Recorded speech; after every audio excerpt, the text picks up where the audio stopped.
The higher the state stability is in Newcastle, Lancashire and Yorkshire, the higher the chance of guns getting through and the less will be lost to the government. Each month relations will passively degrade by a small amount. Okay. So investing in those increases the stability.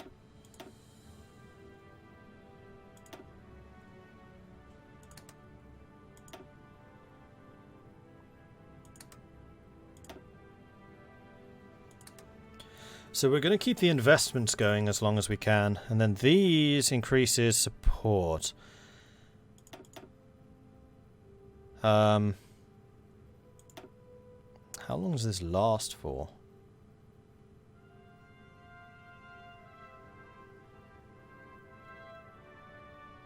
Okay, we can't in those states. So I think we're going to expand cells here and here and here. Bearing in mind that the more guns we have when the Civil War breaks out, they're going to be converted into infantry equipment. So we do need those. Now the interesting thing is none of this costs political power, it's just this. So if we can get the stability really high here in the north, which is what we're going to be working on, then we can try and get through some large shipping equipment. Large gun shipments. So I'm going to start really small and then ratchet up later as opposed to like a constant stream. So ratcheting up stability as we can. And once the stability here is high, that's when we'll start flooding it with guns. Free your hometown. I'll try.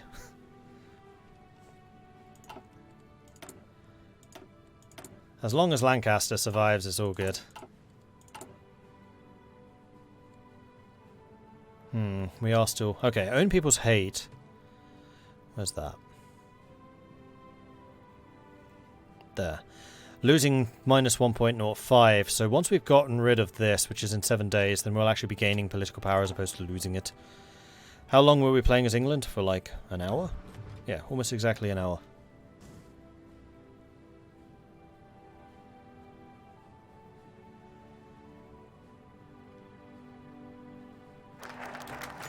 National focus has been completed.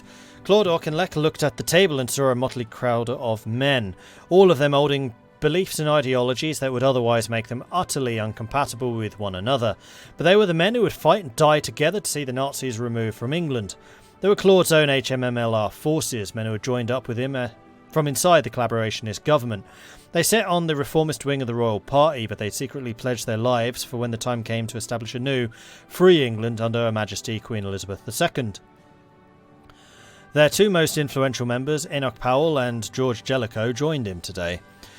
There were also his allies in the SAS. David Stirling had never stopped fighting the Un. He had no intent of doing so as long as he still drew breath. He had gathered powerful and skilled force, strong enough to go toe-to-toe with any unit in the Wehrmacht or the collaborationist army. His forces had an extreme hatred for anything collaborationist and wished to drive them out even more than Claude did. He was accompanied by Arthur Harris, who was organising what he ominously called a little present for Jerry. And finally, the Left Resistance.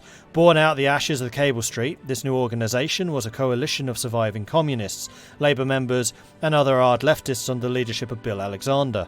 Despite being a staunch communist, Bill had brought in the more moderate Harold Wilson to solidify his standing with the Social Democrats. He was even willing to collaborate with the HMMLR, somehow stomaching working alongside the rabidly anti-communist Stirling. Claude looked at each of these faces one last time before he began to speak. The bombing attempt on Edward had failed, but a far bigger blast for the collaborators was in store. Here's our next move. Hey, Shenrir! Thank you very much for the raid. Hello, hello, hello. What's going on in here then, eh? Oi, oi.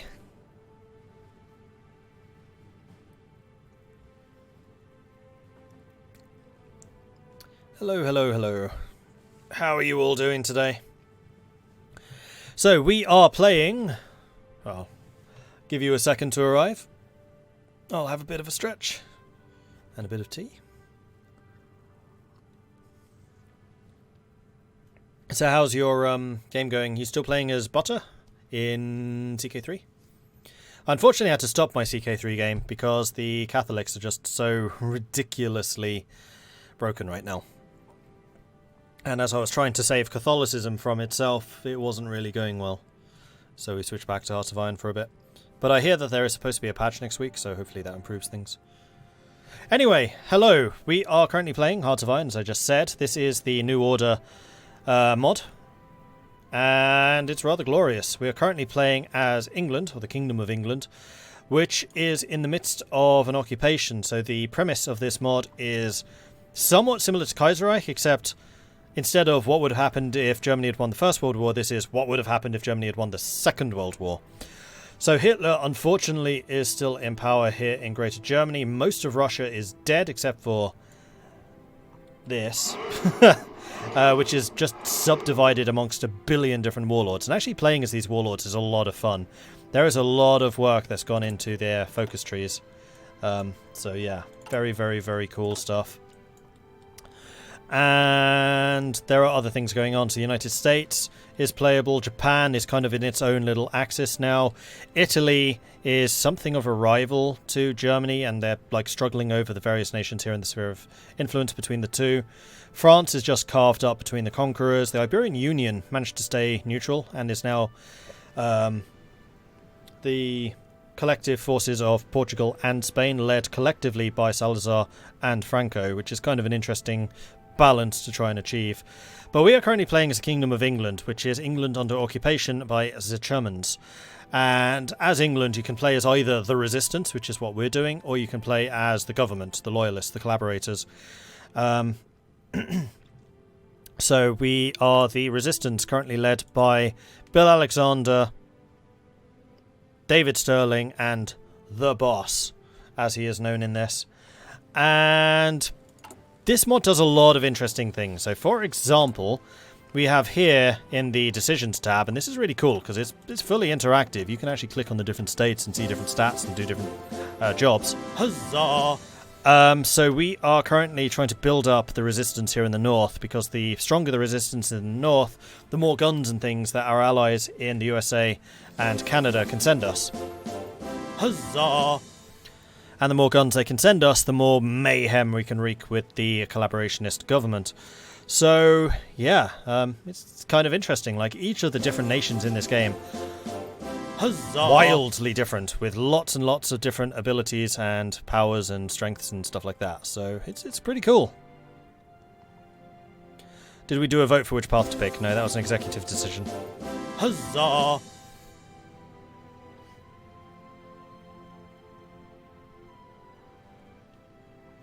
Did I manage to fix the Templar? No, we had to delete the Templar, unfortunately. Huzzah! No more Austria. No, hasn't been for like 30 years at this point. Xanthar, thank you very much for the gifted subs. Very much appreciate that. El Gato Tremendo, Omicron EXE, Sokulu, Remicide, and GG Thanatos. Congratulations on the gifted subs, courtesy of Xanthar. Thank you very much for that, Xanthar. Loyalists have the same game, but with guns from Germany and Brittany and squashing the resistance. Yeah, I assume that. Right, so we have a national focus, so we need to make a decision between Sterling, Claude, or Bill. And then eventually we need to make a decision between moving south, staying in the north, or taking the Midlands.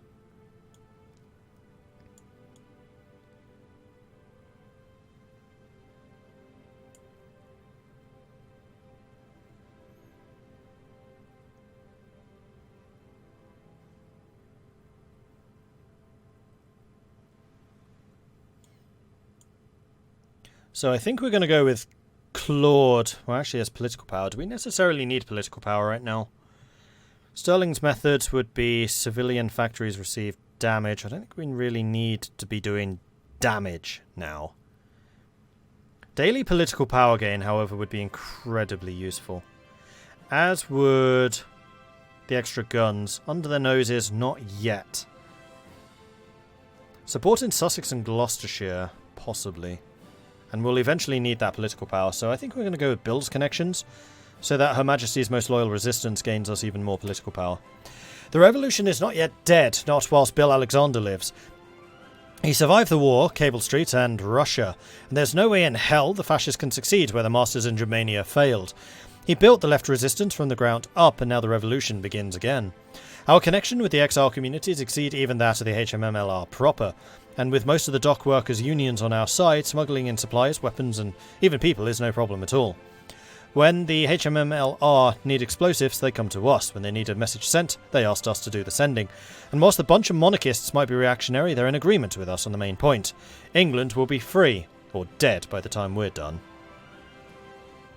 So we gain some political power, and also political power gain. That sounds awesome. We are also probably going to need to stop training the armies. So let's do that. So that our fuel supplies can regrow.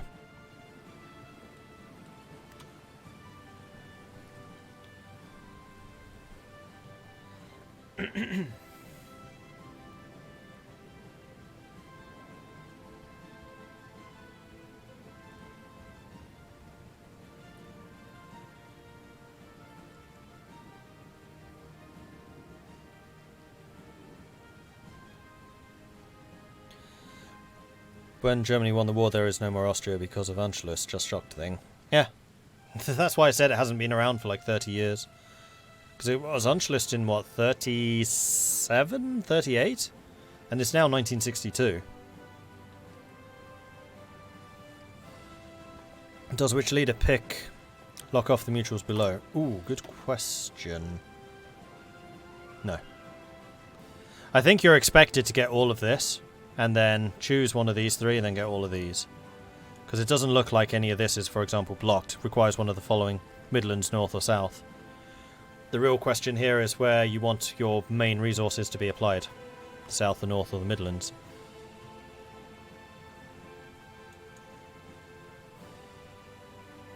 Requires one of the following. Requires all of the following.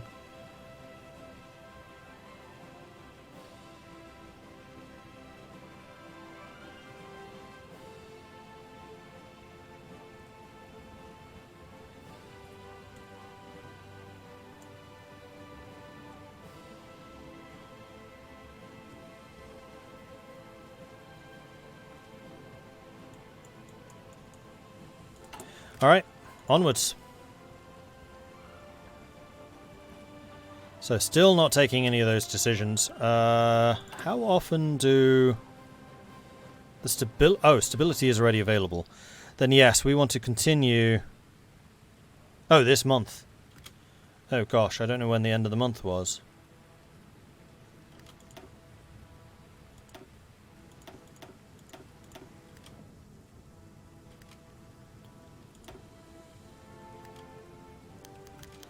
A day in the life of a Yorkshire MP.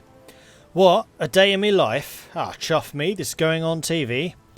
Right, well, suppose you don't want to hear what I eat for me breakfast, do you? Marmite and toast. If you do need that, anyway, works alright, decent pay, not too difficult. See, when I was getting trained and that, they always said that MP works straightforwards. You gotta keep your eye out. Keep your voice steady when you're speaking and know where to grip a drunken sod when you're dragging him back to the barracks. Could do with shorter hours though. Swear I'm knackered all day since the war started. Don't get me wrong, I'm not complaining. My brother's on the front, that dog lost his pinky out there too. Still got all of mine.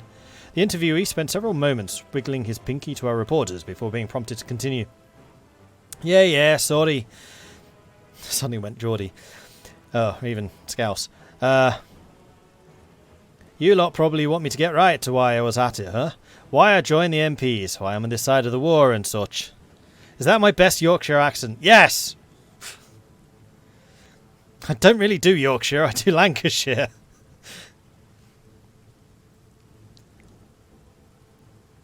Now where was I? Why I joined the MPs, why I'm on this side of the war and such. It's really cause of Mary, that's my wife, bless her. See, when the Krauts invaded us for the first time, my dad was a soldier. Mum pregnant with siblings that never got to be. Ended up getting a bayonet to the belly during the reprisals. I hate the Germans as much as any lad in the HMMLR. But we weren't going to win another war with them. I'm not going to put Mary at risk. Rebels be damned. I'm not looking for a wife kebab, no thank you. So when I see me old friends and colleagues spit on me as I walk down the street, I can ignore them. Mary's worth it.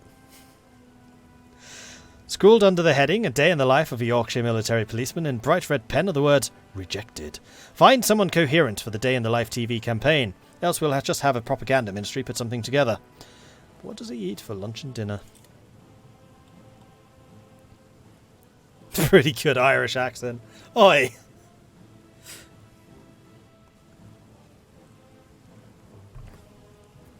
I just need to think like I'm watching Last of the Summer Wine. That's Yorkshire.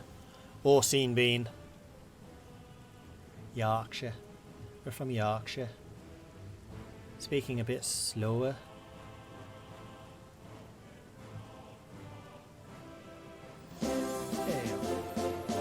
Huzzah! Yeah, I could probably do it, but like for accents like that, you've really kind of got to switch your mind and start thinking about it. And my accents are jumping all over the place. Like right now I'm in London mode. I can do the London accent.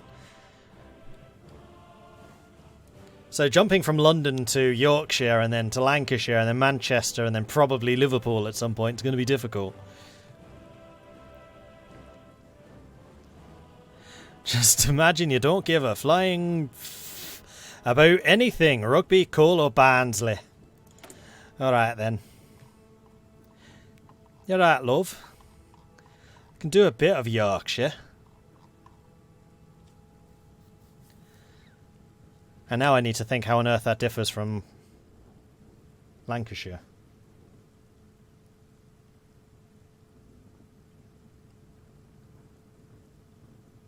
I think that this is mostly just generic northern.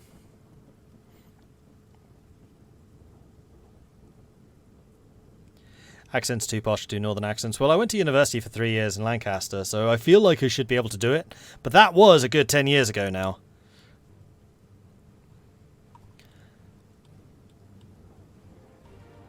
And we had many discussions about those northern monkeys and those bloody southern fairies. Except they didn't say bloody.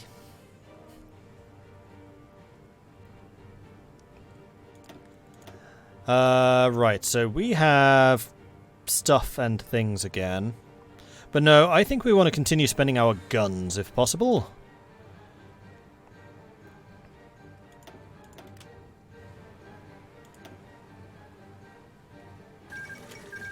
People's Revolutionary Council defeated Menjiang. In a shocking turn of events, the world watches in awe as the remnants of the Red Army based in Mongolia declared war upon the co-prosperity sphere Mongolia and won. The peace treaty stipulates that the sphere will not interfere in the Red Army's activities in the east, a sure sign that the expansionist goals of its leader, General Alexander Vasilevsky. A military man and one of the finest generals of the decrepit Soviet Union, Vasilevsky now turns his attention to the northern factories of central Siberia. While many once thought his brand of Red Army survivors little more than a horde of starving Mongolian bandits, it would now seem that many warlords vying for supremacy over the shattered Union now have yet another opponent. From the Tiger to the British seas, the Red Army stands above all. Political science. I studied for my bachelor's political science with creative writing, and for my master's management entrepreneurship.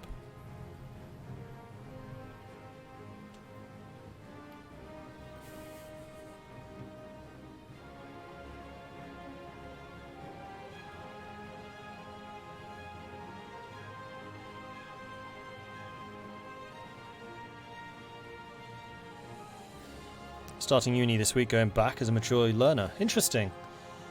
Yeah, so I feel really bad and sorry for students this year. Like, what a terrible time to go to university. Like, fantastic that you are, but oof.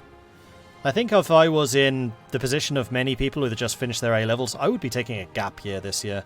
And hopefully that it's all blown over by the time university starts next year. 'Cause, man, you're going to miss out. I feel really sorry about all the stories of students being like locked in their dorms at the moment because of the COVID scares. I hear the Manchester halls are locked down. Yeah, that's what I mean. This would have been such a bad time to go to university at the moment.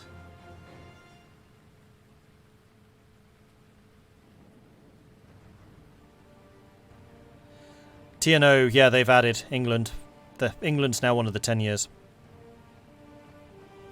Political science fun, ready to become a bureaucrat soon. Yeah. I enjoyed it, but there are so many things I could say about politics and the state of it right now. Like, this is... I don't want to get political. I'm going to say that right now. I don't want to get political on the stream. But my gosh, when current state of politics is making me, a political science bachelor, not give a rat's ass about the situation, you know you've screwed up. I just... No, moving on. Moving swiftly on. The state of affairs just pisses me off at the moment.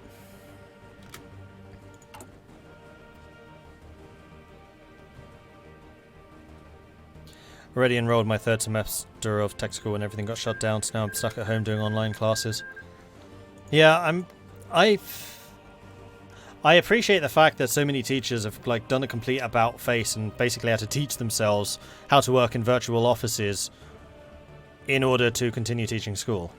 Like, I know a couple of teachers who have just had to learn it all from scratch. Like, I've done it for years. I've worked virtually for years and years and years and years, and I quite frankly should probably have hired my services out as a consultant or something because I've done it for so long. But it's a definite skill set, and you got to pick it up in a hurry if you're supposed to be teaching with it.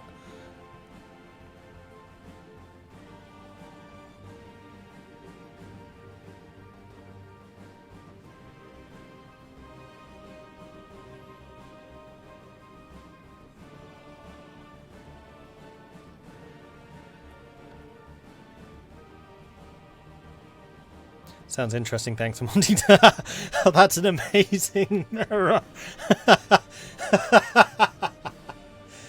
Yes, I too would like to study political silence. Please, please, where can I roll in political silence? That sounds like an amazing topic. I'm sure it's just a typo, but what a great typo. Oh, political silence. I love it. Sorry, Foxen.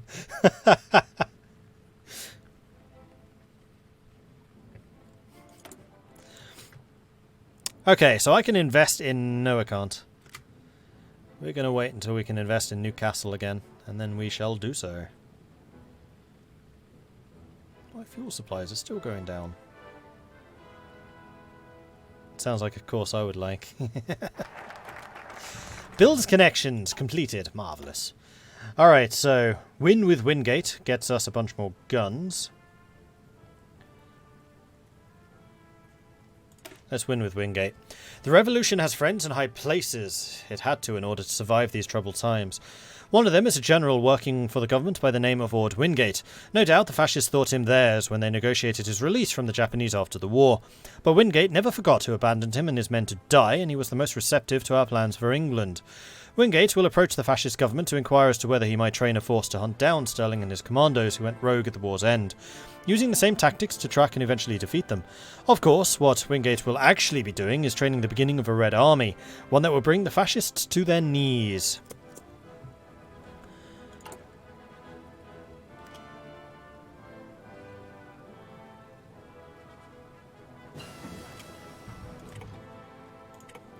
Combined operations and transistor radio. So let's continue on me interoperability and then double check the science, which we have now got up to date. Okay, more guns and stuff. Let's get support weapons going.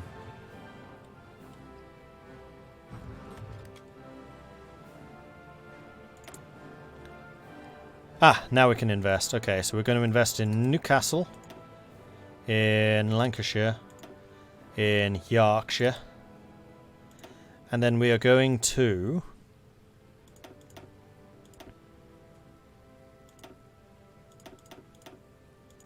Oh, the trend is actually going down here. That's a bit annoying. At least stability's going up. We want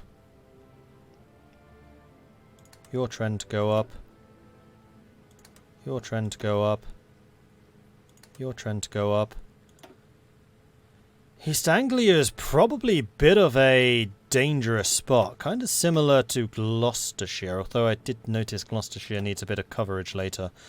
How many guns do we have? I think that early on we probably should be fairly aggressive in this low-key stuff.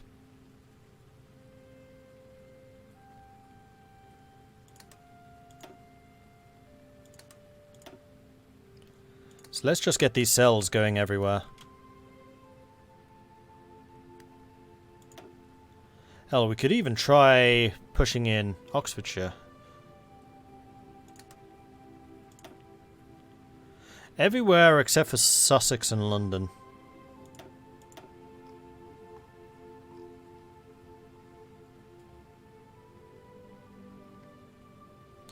Remember, the R sound doesn't exist in Yorkshire.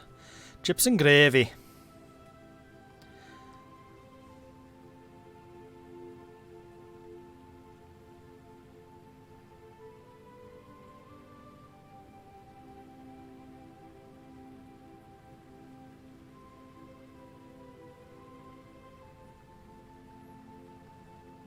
Hello guys, don't know how I ended up here, but it was in some raid, so I'm staying. Well, good to have you joining us. Hello.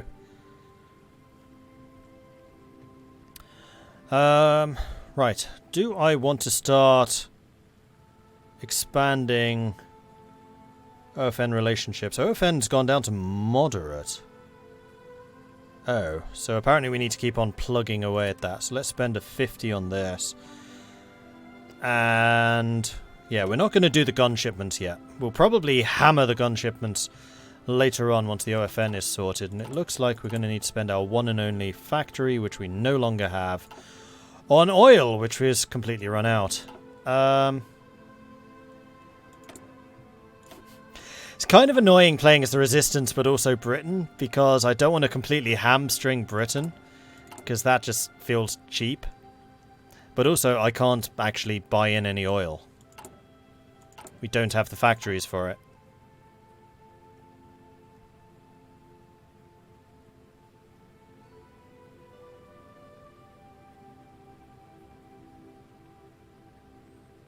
We're still running a deficit of 7.2 billion, which is actually going to overtake GDP very, very soon.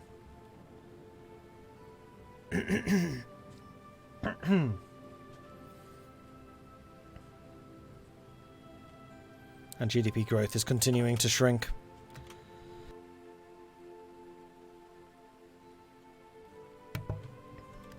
We do like our raids here. That's true, we do. We definitely do.